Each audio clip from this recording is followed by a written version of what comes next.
नमस्कार, आप देख रहे हैं सिटी पोस्ट लाइव। मैं हूं सृष्टि राज। बिहार की राजनीति एक बार फिर गर्म है और इस बार केंद्र में मंत्री पद संभाल रहे चिराग पासवान की राज्य में मजबूत वापसी को लेकर चर्चाएं तेज हो गई है। 8 जून यानी रविवार को आरा में होने वाली नव संकल्प महासभा सिर्फ एक आम जनसभा नहीं बल्कि चिराग पासवान की राजनीतिक में पुनः स्थापना और एनडीए के अंदर उनकी भूमिका की परख भी होगी। चिराग पासवान ने हाल ही में राज्य की राजनीति में पूरी सक्रियता से लौटने का संकेत दिया है। उन्होंने साफ कहा कि बिहार का विकास उनकी प्रेरणा रहा है और वे राज्य की सेवा के लिए पूर्णकालिक भूमिका निभाना चाहते हैं। इस बीच पार्टी की ओर से स्पष्ट कर दिया गया है कि चिराग किसी सामान्य सीट से आने वाली बिहार विधानसभा चुनाव लड़ेंगे और यह तय भूमिका बिहार की सियासत में उनके इरादों को पुख्ता करती है।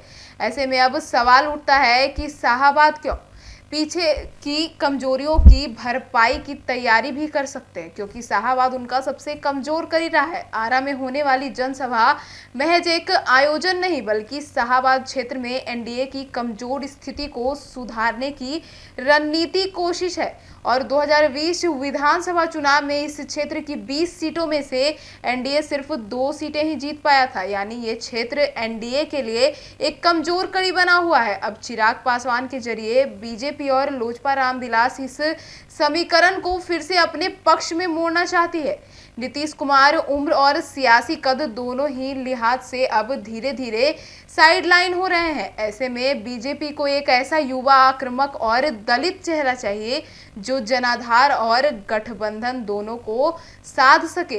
राजनीतिक विशेषज्ञों का मानना है कि चिराग पासवान मोदी भक्त छवि और युवाओं में अपील के दम पर एक स्वाभाविक विकल्प के रूप में देखे जा रहे हैं।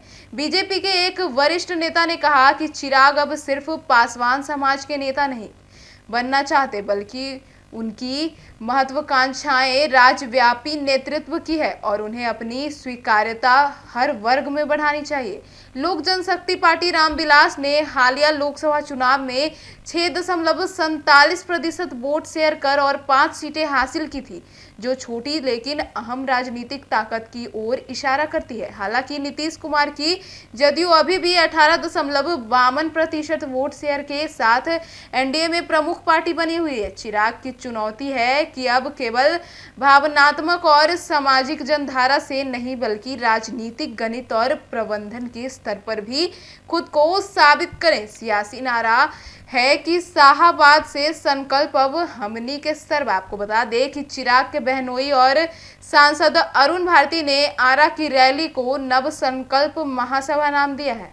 उन्होंने सोशल मीडिया पर नारा दिया कि आरा जिला घर बा, कौन चीज के डर बा, शाहाबाद से संकल्प अब हमनी के सर बा। यह स्पष्ट करता है कि पार्टी अब माहौल बनाने और कार्यकर्ताओं को मोटिवेट करने की दिशा में उतर चुकी है। अब सवाल उठता है कि क्या चिराग पासवान एनडीए में नीतीश कुमार के बाद दूसरा बड़ा नाम बनेंगे। एनडीए के लिए यह समय सत्ता समीकरणों के पुनर्गठन का है। अब चिराग पासवान अपना दावा मजबूत कर रहे हैं और जनाधार भाजपा के साथ करीबी और युवा अपील के दम पर। लेकिन क्या बीजेपी उन्हें मुख्यमंत्री चेहरे के तौर पर पेश करेगी या केवल वोट कलेक्टर की भूमिका में रखेगी, यह आने वाला वक्त ही बताएगा। इस पूरे मामले पर आपकी क्या राय है, ये हमें कमेंट सेक्शन में जरूर बताएं। तो फिलहाल इस खबर में इतना ही। आगे की खबरों के लिए देखते रहिए सिटी पोस्ट लाइव। धन्यवाद।